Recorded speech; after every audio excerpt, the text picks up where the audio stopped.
Okay. Can everybody hear me? Even in the back there in the bleachers? Okay. Good. Start with it's by Billy Collins. It's called The Parade. Many of you, I'm sure, might be familiar with it. How exhilarating it was to march along the great boulevards in the sun flash of trumpets and under all the waving flags, the flag of ambition, the flag of love. So many of us streaming along, all of humanity, really, moving in perfect step, yet each lost in the room of a private dream. How stimulating the scenery of the world, the rows of roadside trees, the huge curtain of the sky. How endless it seemed until we veered off the broad turnpike into a pasture of high grass, heading toward the dizzying cliffs of mortality. Generation after generation, we keep shouldering forward until we step off the lip into space. And I should not have to remind you that little time is given here to rest on the wayside bench, to stop and bend to the wildflowers, or to study a bird on a branch. Not when the young are always shoving from behind, not when the old keep tugging us forward, pulling on our arms with all their feeble strength.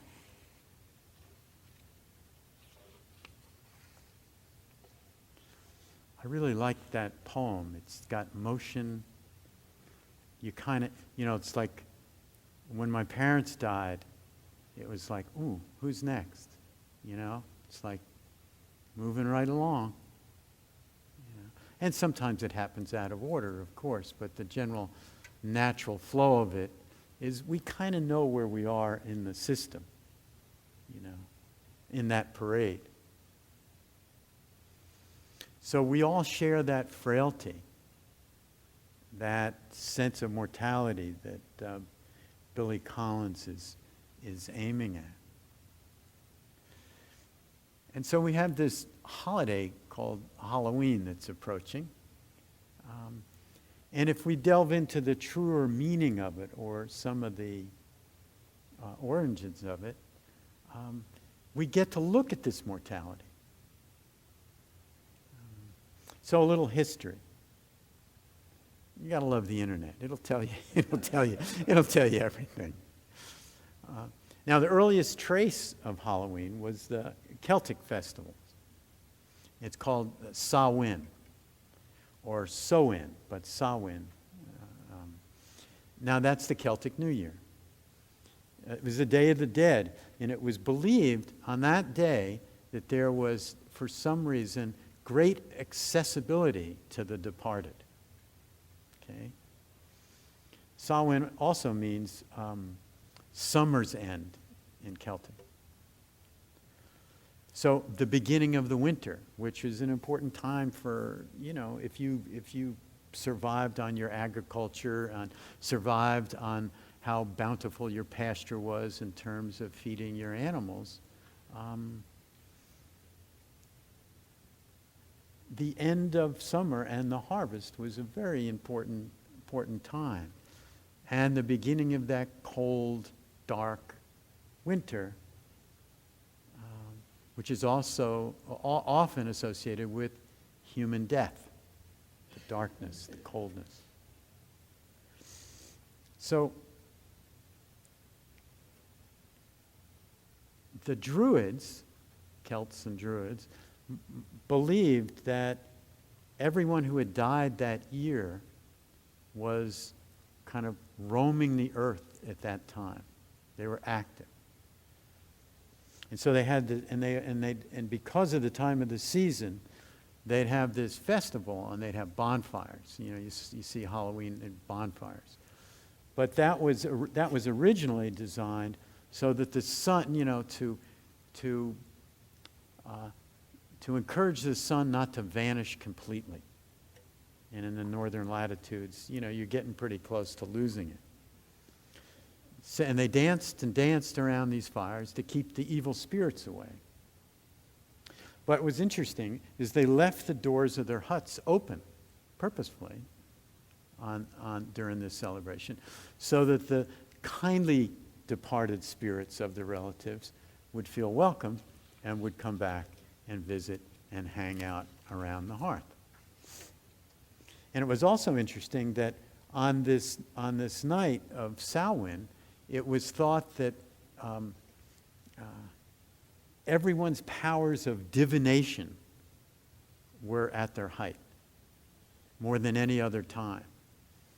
So there was all kinds of soothsaying rituals that would go on during these celebrations, ways that they might figure out, intuit, well, who's going to marry next, or what great baby will be born, and who might rise in the community to prominence, and who would die. So I can imagine these people hanging around the bonfires, kind of reading each other's palms, maybe throwing the runes stones, if anybody are familiar with them, or whatever else was available. Basically, tuning in as best they could to their psychic powers and enjoying the fun of all that. And I think it was probably pre-Ouija board, which I remember as a kid, that was actually banned by the Catholic Church. So I remember some of my relatives saying, "Don't play with that," you know. So, and as we know, currently this costume business came about. So during these festivals, they'd wear costumes, usually with animal heads and skins and things like that. They also, as sacrifices, they burned some of their crops. They'd sacrifice animals. And the departed spirits that were kind of mingling around, they felt that they were there, and they could go one of two directions. They could just kind of hang out and be entertained by all this kind of activity and partying that was going on, or that they could enter into your body and possess you for the next year. So the costumes, to avoid possession, the costumes were said to be, more fearsome. So you dressed up like a witch or a goblin or a ghost or some kind of fearsome creature, so that these spirits wouldn't want to have anything to do with your particular body. So you'd kind of fool them that way. All right, so that's a little early history, and that's very early history. And of course, when the Romans conquered Europe, there was some adjustment there, and then when Christianity came, there was adjustment. And so we come to finally modern-day America here, and Halloween is pretty much devoid of any meaning that I can see, unless you consider worshiping the gods of, materialism as something spiritual. It's kind of our main religion in this country, I guess. So we're left with this meaningless consumerism and eating junk food that makes children sick and some of us adults, but nonetheless we have a lot of fun with it. So, but in many parts of the world, there's still meaning involved.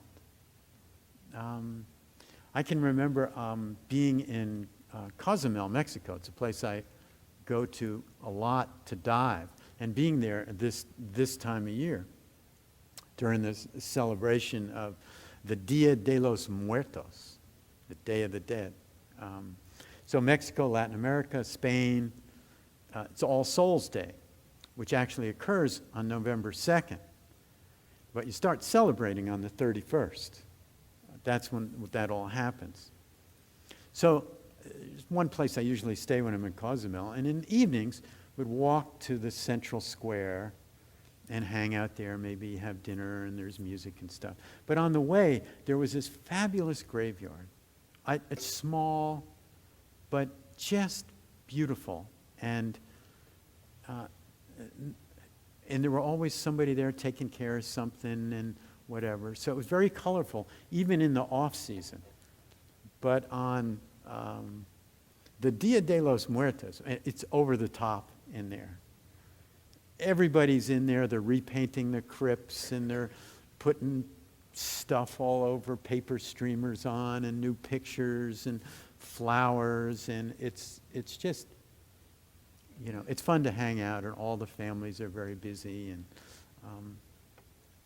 so just like the Celts, in the Dia de los Muertos, they believe that the departed, this is a special time of year, and this is a time they can communicate with them, and that they are coming back, and they come back to their earthly homes on Halloween.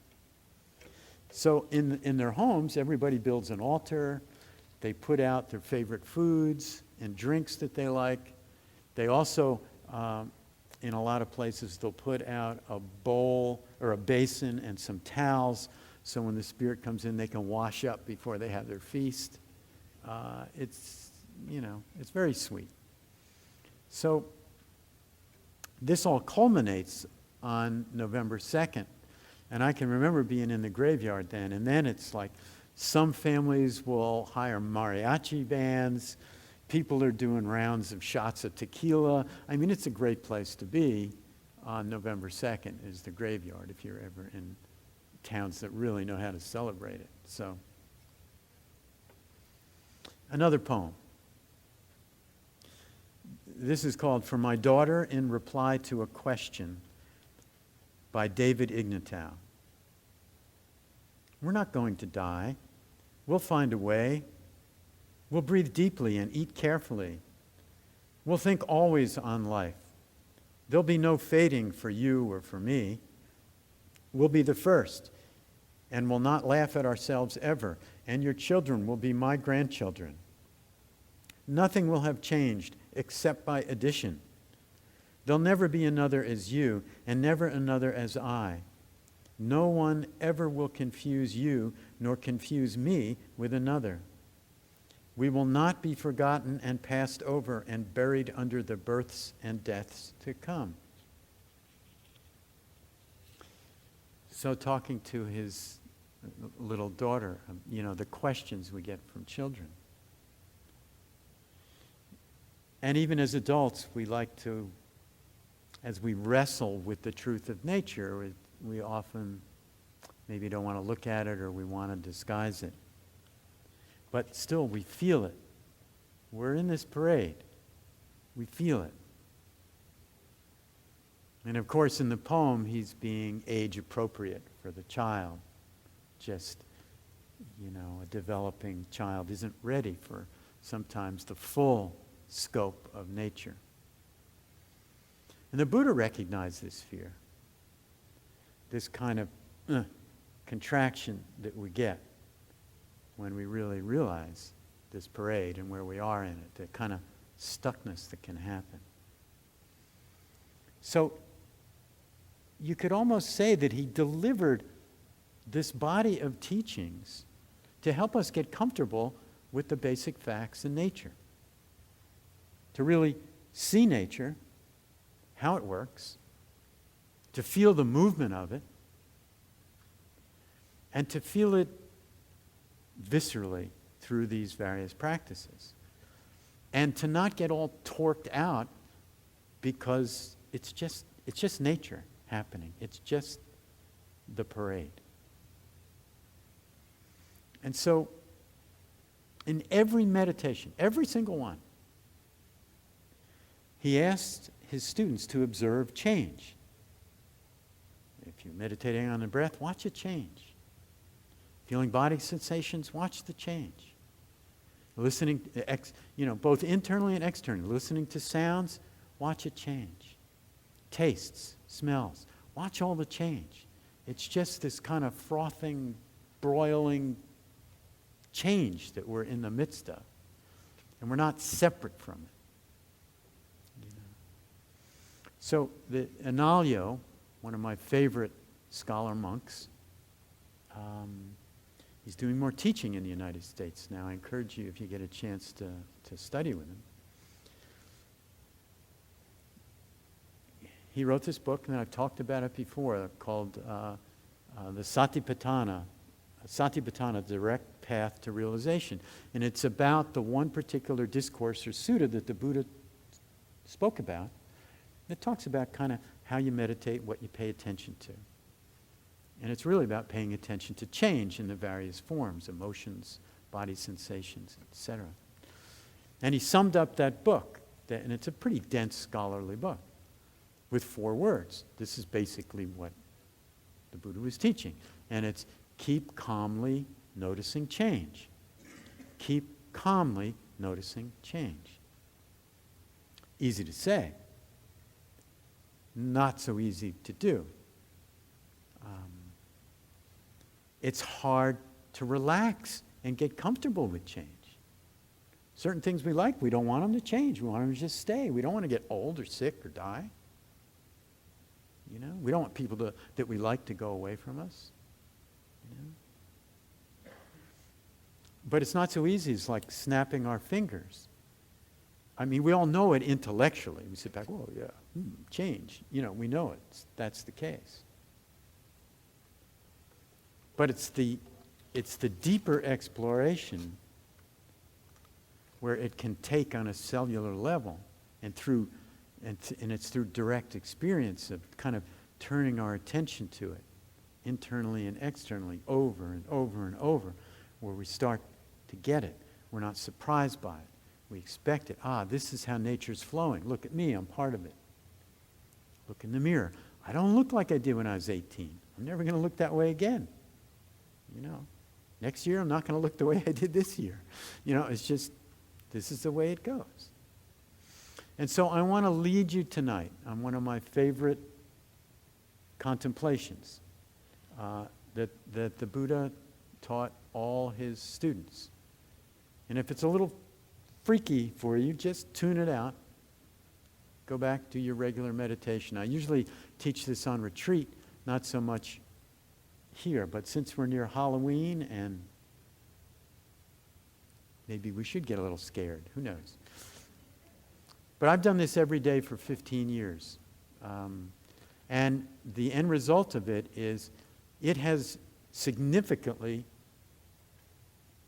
reduced fear.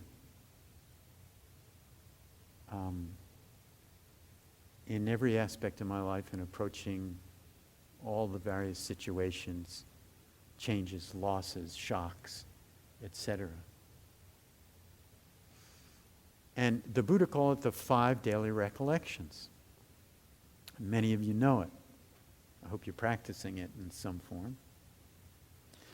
And so, just sit comfortably, close your eyes.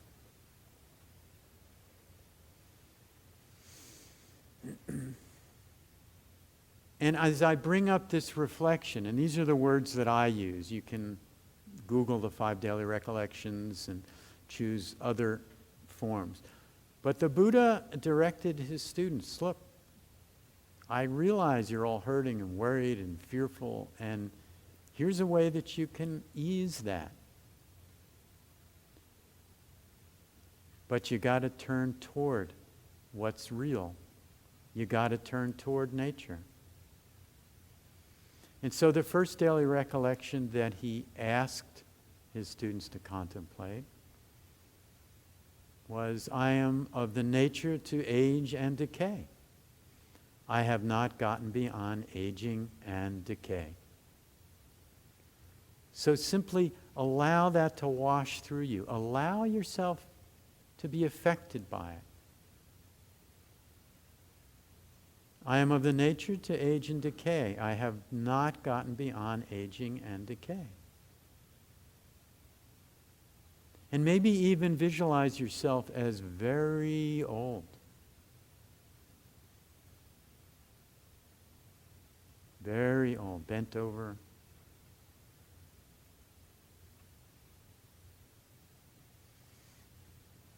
I am of the nature to age and decay. I have not gotten beyond aging and decay. And just allow whatever comes up to come up. Feel it in the body. Whatever arises, changes, comes, goes. In the second daily recollection, the way that I frame it, is I am of the nature to be ill or injured. I haven't gotten beyond illness or injury.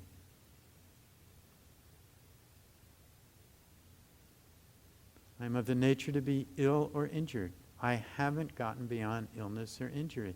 And you might picture yourself in the doctor's office or with a physical trainer or chiropractor or someone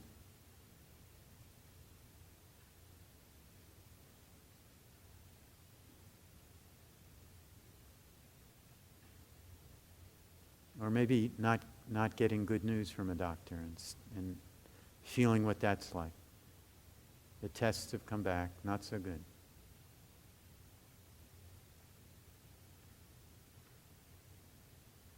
Allow the reflection to affect you, feel and be with any emotion.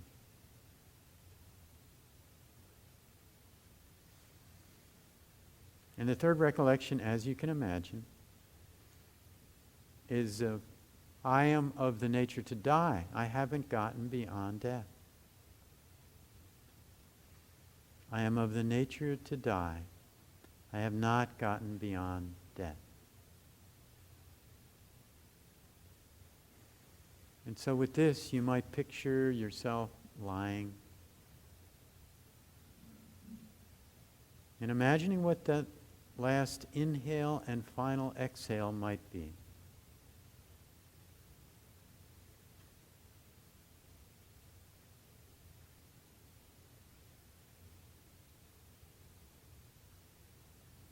The exhale we associate with relaxation, letting go, letting be.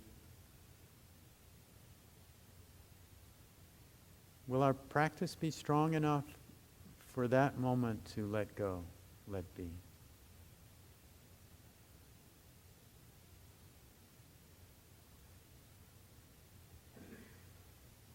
And the fourth daily recollection, in a sense, sums up the first three.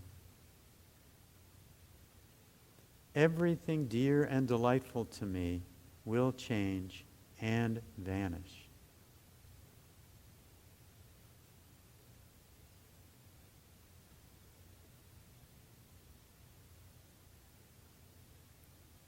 Everything dear and delightful to me will change and vanish. And so you might reflect on that which is dear to you, your loved ones, your pets, your garden, your house, the plantings you've planted.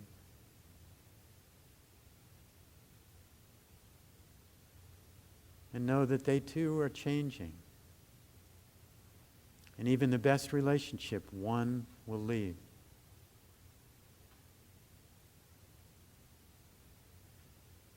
One will leave before the other. It's the natural flow. Everything dear and delightful to me will change and vanish.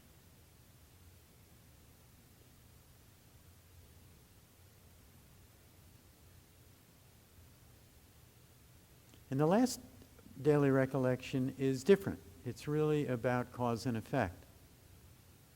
It feels like a almost total separate category. And it goes like this. I am the heir to my actions. I am supported by my actions. I am related to my actions. Whatever I think, say, and do, that I shall inherit. I am the heir to my actions. I am supported by my actions. I am related to my actions. Whatever I think, say, or do, that I shall inherit.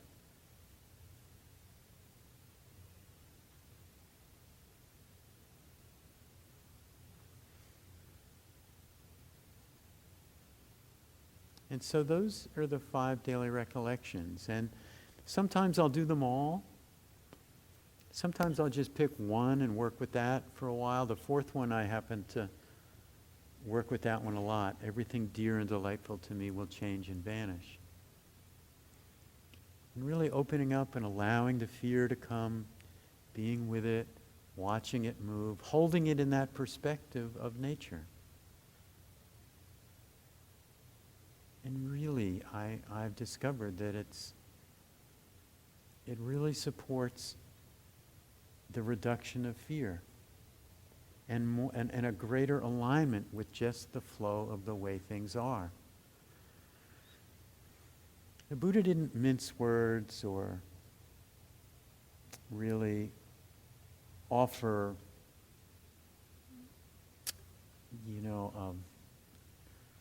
escape hatches.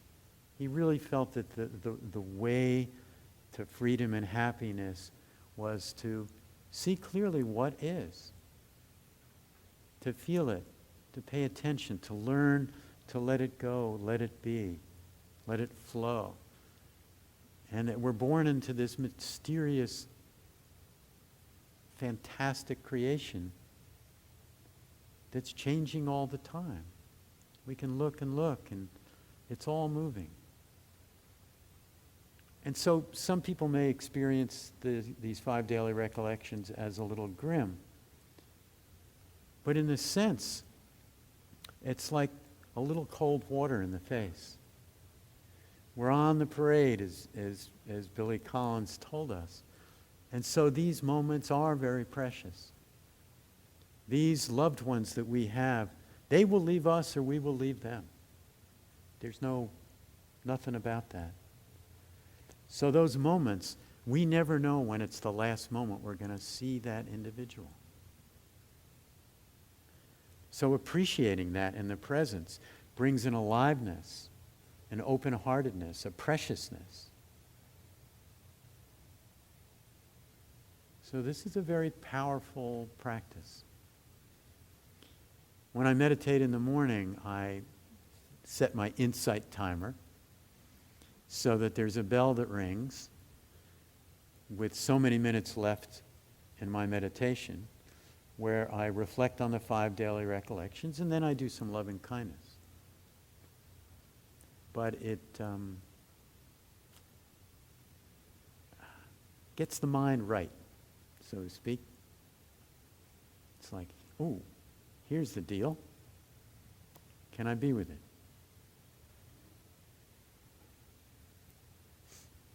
So I want to end with this poem, use Mary Oliver.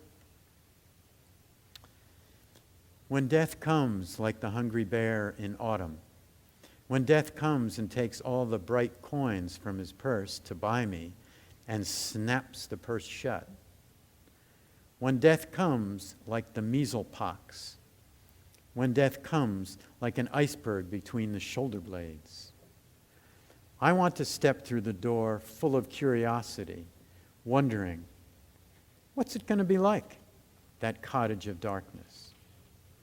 And therefore I look upon everything as a brotherhood and a sisterhood. And I look upon time as no more than an idea, and I consider eternity as another possibility. And I think of each life as a flower, as common as a field daisy, and as singular, and each name a comfortable music in the mouth, tending, as all music does, toward silence. And each body a lion of courage and something precious to the earth.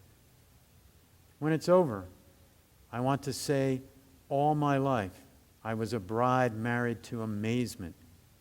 I was the bridegroom taking the world into my arms. When it's over, I don't want to wonder if I have made of my life something particular and real. I don't want to find myself sighing and frightened or full of argument. I don't want to end up simply having visited this world.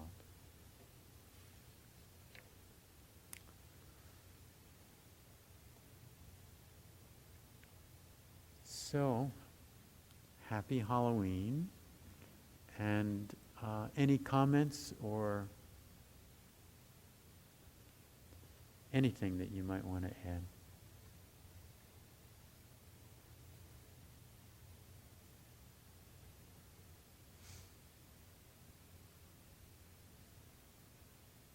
It's a very cool holiday, Dharma-wise, if we take the time to reflect. All the people that I know that are now gone and departed, I kind of call them my ghosts, you know. So invite them in, see what happens. Blessings.